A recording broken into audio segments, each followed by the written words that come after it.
4편 말씀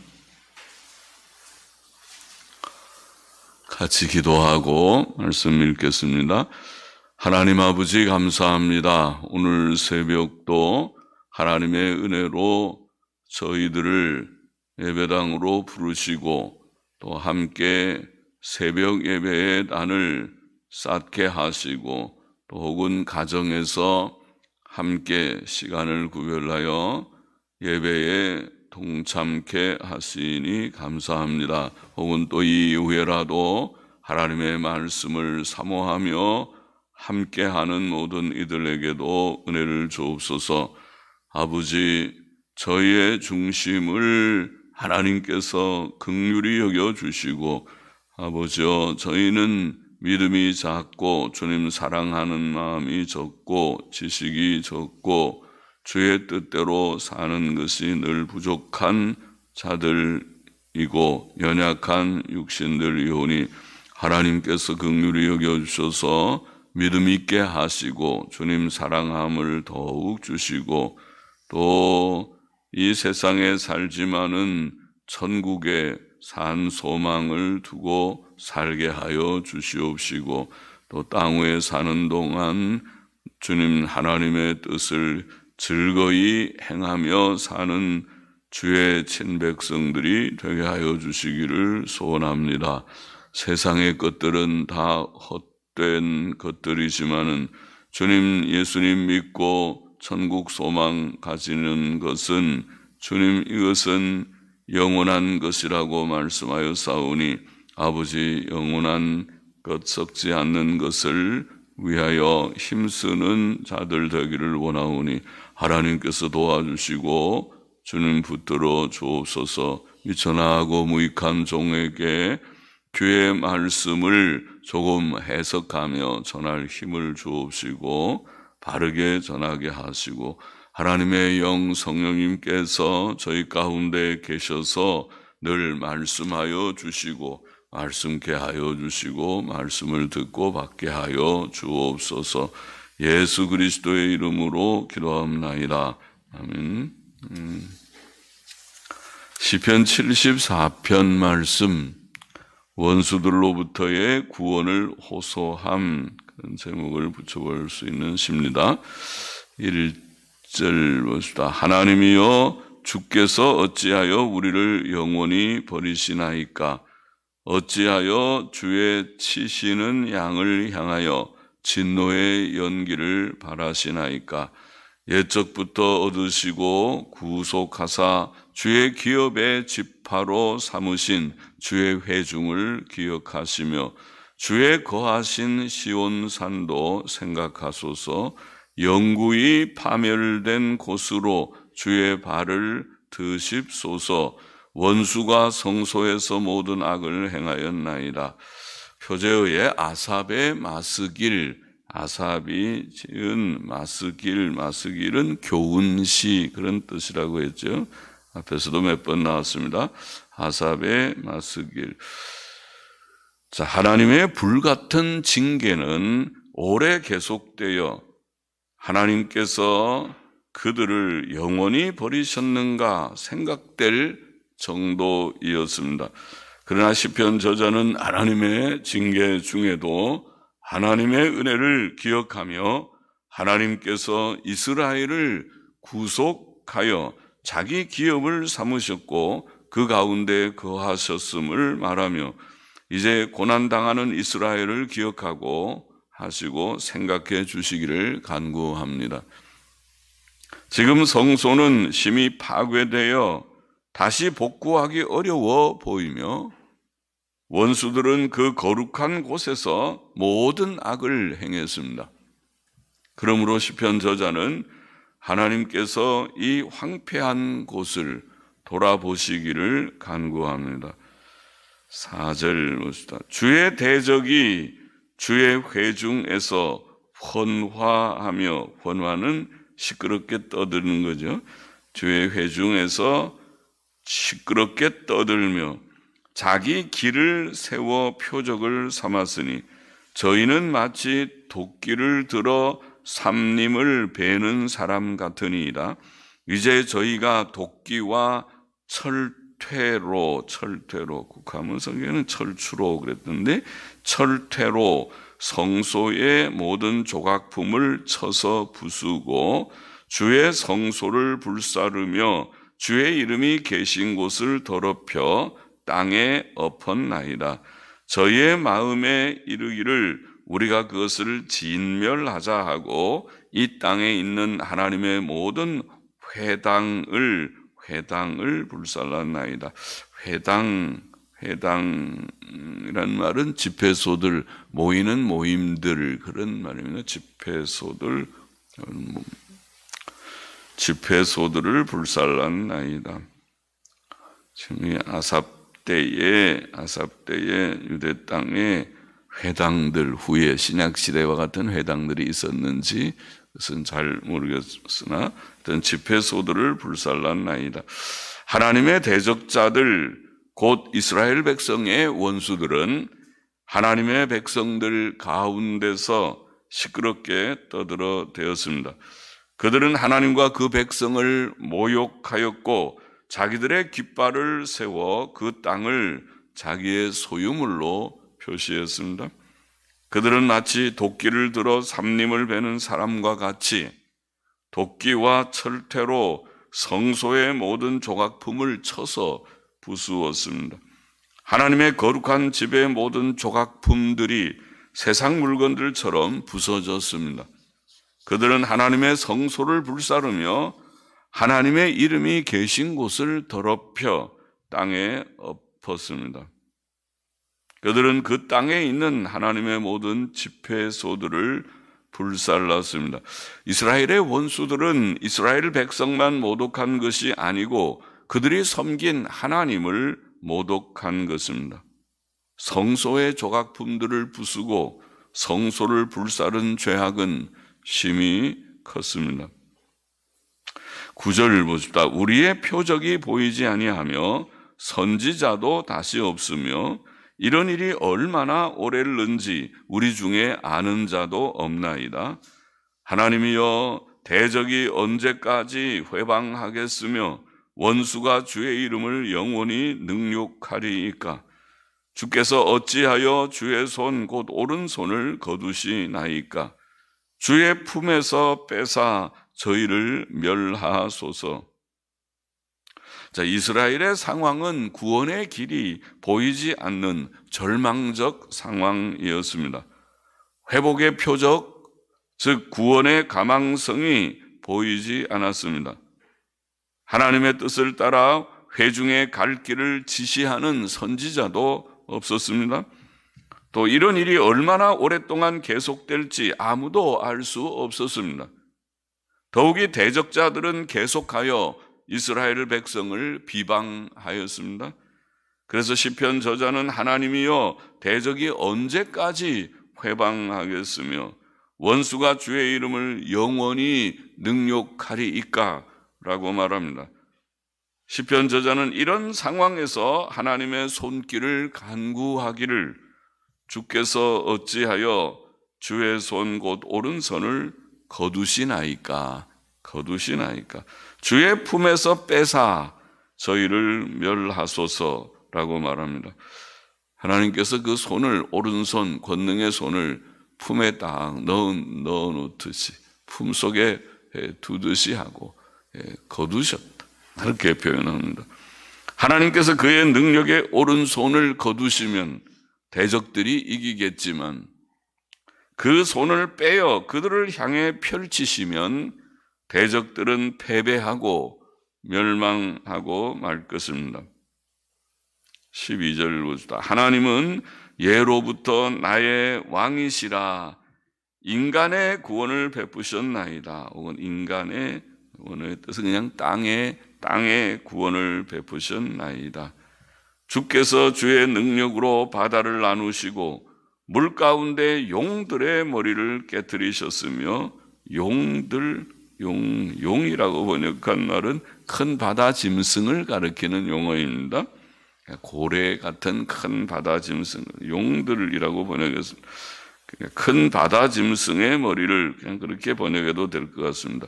또 악어의 머리를, 악어도 바다 괴물을 가리키는 그러한 용어인데, 바다 괴물, 악어 같은 바다 괴물, 악어의 머리를 파쇄하시고 그것을 사막에 거하는 자에게 식물로 주셨으며 바위를 쪼개사 큰 물을 내시며, 큰 물, 온 샘과 강 이런다는데, 샘과 강, 큰 물을 내시며 길이 흐르는 강들을 말리우셨나이다. 유대 땅에는 이렇게 비가 올 때만 강이 되는 강도 있고, 또 길이 흐르는, 항상 물이 있는 강이 있고, 두 종류의 강이 있습니다. 그래서 이게 길이 흐르는 강들, 항상 흐르는 강들, 항상 흐르는 강들을 말리우셨나이다. 하나님께서는 태초부터, 아니 영원 전부터 왕이십니다. 우리가 출생한 때부터 그는 우리의 왕이십니다. 하나님은 우리의 왕이십니다. 그는 우리를 만드셨고 우리를 통치하시고 인도하시고 보호하십니다. 우리는 왕이신 그에게 절대 복종해야 합니다. 맞습니까? 하나님께 절대 복종해야 됩니다. 하나님의 왕권은 특히 그의 구원하심에서 나타납니다. 그는 우리를 우리의 죄로부터 건져주시고 또 우리의 원수들로부터도 구원하십니다. 그는 우리의 가장 큰 원수인 사탄과 악령들로부터 또 죄와 사망으로부터 우리를 건져내십니다. 하나님께서는 그의 능력으로 바다를 나누시고 물 가운데 용들의 머리를 깨뜨리셨으며 또 악어의 머리를 부수시고 그것을 사막에 거하는 자들에게 식물로 주셨다. 그렇게 표현합니다. 용과 악어는 애굽 왕과 그의 장관들을 비유한 것이라고 보입니다. 하나님께서는 홍해를 가르셨고 이스라엘을 뒤쫓았던 애굽 왕과 그 장관들을 죽이셨습니다. 그들의 시체는 사막에 거하는 새들의 식물이 되었습니다. 하나님께서는 바위를 쪼개셔서 큰 물을 내셨고 늘 흐르는 강들을 말리셨습니다. 하나님께서는 바위에서 샘들을 주셨고 요단강을 마르게 하셨습니다. 16절, 17절 보십시다. 낮도 주의 것이요 밤도 주의 것이라. 주께서 빛과 해를 예비하셨으며 땅의 경계를 정하시며 여름과 겨울을 이루셨나이다. 자, 모든 시간들이 하나님의 섭리적 손안에 있습니다. 낮도 하나님의 것이고 밤도 그의 것입니다. 하나님께서는 빛과 해를 예비하셨습니다. 그는 빛과 어두움, 낮과 밤을 주관하십니다. 천지 만물이 그의 것이며 우리의 모든 시간도 다 그의 것입니다. 또 하나님께서는 땅의 경계를 정하셨습니다. 땅도 바다도 하나님의 것입니다. 하나님께서는 땅과 바다의 경계를 정하셨고 각 나라의 경계도 정하셨습니다. 땅은 하나님의 것입니다. 산도 들도 흙도 나무들도 풀들도 다 하나님의 것이며 강도 호수도 바다도 다 그의 것입니다. 우리는 하나님께서 주신 자연 만물의 혜택들을 누리며 삽니다. 하나님께서는 여름과 겨울을 이루셨습니다. 그는 계절들도 주관하십니다. 그는 4계절을 주셨습니다. 봄, 여름, 가을, 겨울은 하나님께서 주신 계절들입니다. 더위도 추위도 더운 지방도 추운 지방도 다 하나님께서 주신 것들입니다. 사람들은 하나님께서 주신 이 계절들 속에서 환경에 적응하며 사는 법을 터득하였습니다. 18절 보십시다. 여호와여 이것을 기억하소서. 원수가 주를 비방하며 우매한 백성이 주의 이름을 능욕하였나이다. 주의 맷 비둘기의 생명을 들짐승에게 주지 마시며 주의 가난한 자의 목숨을 영영히 잊지 마소서. 가난한 자라는 단어는 자주 설명드린 대로 핍박당하는 자, 혹은 가난한 자, 겸비한 자, 여러 말로 번역되는 말입니다. 영어 성경들, 근래 성경들은 핍박당하는 자 이렇게 번역을 했습니다. 사탄과 악령들과 악한 자들은 하나님과 그의 백성의 원수입니다. 그러나 창조자와 섭리자이신 하나님, 전지전능하신 하나님을 대적하는 자야말로 가장 어리석은 자이지요. 그는 큰 진노의 멸망을 당할 것이기 때문입니다. 하나님께서는, 하나님의 백성은 지금 고난 가운데 있습니다. 시편 저자는 그들을 주의 맷비둘기이며 주의 가난한 자 혹은 핍박당하는 자라고 표현합니다. 집 비둘기는 늘 보호를 입고 먹이 공급을 받을 것이나 맷비둘기, 곧 산비둘기는 항상 들짐승들에게 잡혀 먹힐 위험을 안고 살고 있습니다. 시편 저자는 이런 고난의 상황에서 하나님께 호소하는 것입니다. 그는 하나님께서 악한 자들의 비방과 악행들을 기억하시고 성도들이 당하는 고난들과 위협들을 돌아보시기를 구합니다. 하나님께서는 원수들의 악행을 기억하시고 자기 백성의 상황을 돌아보시고 그들의 생명을 지켜주실 것입니다. 20절 보십시다. 언약을 돌아보소서. 대저 땅 흑암한 곳에 강포한 자의 처소가 가득하였나이다. 학대받은 자로 부끄러이 돌아가게 마시고 가난한 자와 궁핍한 자로 주의 이름을 찬송케 하소서. 세상에는 죄악된 곳이 많고 강포한 자의 처소가 가득합니다. 성도는 학대받은 자와 가난한 자와 궁핍한 자로 표현됩니다.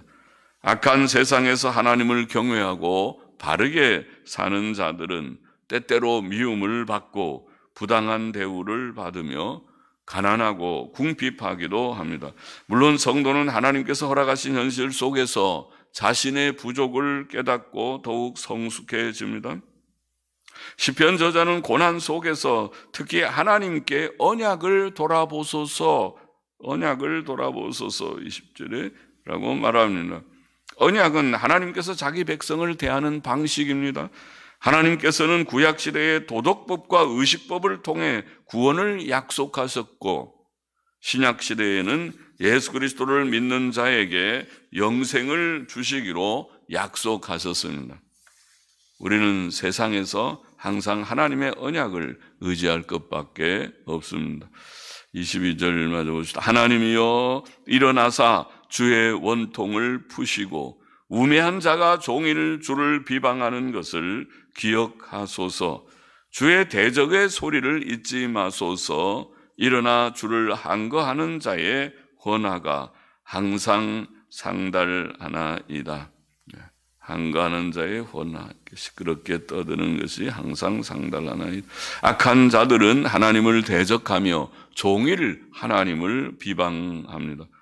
그들은 하나님을 대항하며 시끄럽게 떠듭니다. 그런 대적의 절정은 하나님의 아들 예수 그리스도를 십자가에 못 박아 죽인 사건이었습니다. 그러나 하나님을 대적하는 일은 심히 어리석은 일입니다. 하나님과 싸워 이길 자가 아무도 없기 때문입니다. 하나님께서는 자신이 정당하며 비난받을 자가 아님을 증거하실 것입니다. 또 그는 악인들의 악행을 기억하시고 그것을 잊지 않고 공의롭게 심판하실 것입니다. 시편 74편의 교훈을 정리해 보십시다. 첫째로 우리는 하나님을 우리의 왕으로 삼아야 합니다. 12절 하나님은 예로부터 나의 왕이시라 땅의 구원을 베푸셨나이다. 하나님은 예로부터 옛날부터 태초부터 우리의 왕이시다. 하나님을 왕으로 삼고 계십니까? 우리 자신이 우리의 삶의 왕이어서는 안 됩니다. 하나님이 우리의 왕이십니다. 왕은 오직 하나님, 여호와 하나님 한 분이십니다. 그는 우리의 삶의 왕이셔야 한다. 오늘 새벽에 우리가 한번 다시 우리의 삶을 돌이켜보면서 내가 과연 하나님을 주님으로 왕으로 삼고 살고 있는지, 범사의 모든 일을 행할 때 주님, 주 앞에 묻고 하나님께 묻고 하나님의 뜻대로 제가 잘 살고 있습니까? 하나님보다 내가 앞서거나 하나님 없이 하나님은 없고 나만 있는 그런 삶을 살고 있지는 않습니까? 그렇게 묻고 하나님을 우리의 왕으로 삼고 살아야 함을 다시 기억하고 그렇게 살아가는 우리가 되기를 원합니다. 둘째로 우리는 하나님의 언약을 붙들어야 합니다. 20절에 언약을 돌아보소서. 구약 백성은 옛 언약 아래에 있었지요. 그래서 우리가 구약이라고 말합니다. 구약 백성이라고 말합니다. 그래서 옛 언약 아래에 있는 백성, 시내산 언약을 특별히 두고 하는 말이죠. 그들은 하나님의 율법을 행할 의무가 있었습니다. 그들은 의식법이 예표하는 그리스도의 대속의 은혜로 구원받았다고 우리는 생각합니다. 그러나 신약 백성은 새 언약 아래 신약 백성입니다. 우리는 예수 그리스도를 믿음으로 죄사함과 의롭다 하심을 얻었습니다. 그러나 우리는 여전히 신약 성경도 강조하는 도덕법을 즐거이 순종해야 합니다. 예수님 믿고 구원받은 사람들은 여전히 우상 숭배하지 말고 하나님을 경외하고 섬기고 예배하기를 힘쓰고 부모 공경하고 남 미워하거나 죽이거나 욕하지 말고 간음하지 말고 도적질하지 말고 거짓말하지 말고 탐내지 말고 신약 성경은 똑같이 우리에게 말고 하고 강조하고 있어요. 이게 도덕법이죠. 하나님의 뜻을 순종하는 즐거운 마음으로 이미 우리가 예수님 믿고 죄 씻음과 의롭다함을 받고 영원한 생명을 얻고 하나님의 자녀의 특권을 받은 자로서 담대하게 이제는 죄를 멀리하고 주의 뜻을 순종하는 선한 일에 힘쓰는 우리 모두가 되어야 하겠습니다. 언약을 붙들어야 하겠습니다. 셋째로 우리는 원수들과의 싸움에서 하나님의 도움을 구해야 한다. 시편의 많은 시편의 말씀과 같이 이 시편도 원수들과의 싸움에서 지금 크게 그들이 패전하고 고전하고 있는 그런 상황 속에서도 하나님의 도움을 간절히 구하는 시이죠. 신앙생활은 마귀와 악령들과 싸우는 영적 전쟁이다. 우리는 지금 전쟁터에 살고 있는 것과 같으다. 사는 것 자체가 전쟁이라고도 표현하지만은 신앙생활을 하는 성도들은 더욱 그렇습니다. 영적 전쟁이다. 우리는 단순히 사람들과 싸우는 것이 아니고 영적으로 그 배후에 있는 사탄과 악령들과 또 그들의 앞잡이와 같은 악인들과 싸우는 영적 전쟁 속에 살고 있습니다. 그 전쟁에서 하나님께서는 우리를 도우실 것입니다. 단지 에베소 6장에 말씀한 우리가 전신갑주를 입듯이 진리의 띠를 띠고 의의 흉배를 붙이고 평안에 예비한 신을 복음의 신을 신고 믿음의 방패를 들고 구원의 투구를 쓰고 말씀의 검을 갖추고 무시로 힘써 성령 안에서 기도할 것이라. 에베소 6장에는 그렇게 말씀했죠. 성도의 신앙, 우리가 영적 전투를 하는 자들의 무장, 완전 무장입니다. 그렇게 잘 하고 사는지. 선한 싸움을 우리가 잘 싸워야 되겠고 이 싸움에서 하나님은 우리를 늘 도우실 것입니다. 하나님 도와주세요. 하나님 우리와 함께 해주세요. 우리가 연약하지 않도록 패배하지 않도록 영적으로 싸우는 이 싸움에서 항상 승리만 있게 하여 주세요. 주님께 늘 구하며 의지하며 주의 도움을 받으며 체험하면서 나아가야 되겠습니다. 기도하십시다. 하나님을 우리의 왕으로 삼아야 되는데 우리가 그렇게 살지 못할 때가 많이 있습니다. 하나님을 잊고 살 때가 들어 있습니다. 긍휼히 여겨주셔서 하나님 앞에서 하나님을 왕으로 삼고 절대 복종하며 사는 우리가 되게 하여 주시고, 이미 주께서 우리를 언약으로 구원하셨사오니 예수 그리스도를 믿는 이 새 언약의 은혜 안에 굳게 서서 즐거이 의와 선을 행하는 자들이 되게 하여 주시고, 영적 전투에서 실패자가 되지 않고 하나님 우리를 늘 도우시고 함께 하심을 믿고 의지하며 주님 승리하는 승리를 늘 체험하며 살아가는 저와 우리 모두가 되게 도와주옵소서. 감사하며 또 헌금하는 심령도 받으시기를 원하오며 예수 그리스도의 이름으로 기도하옵나이다. 아멘.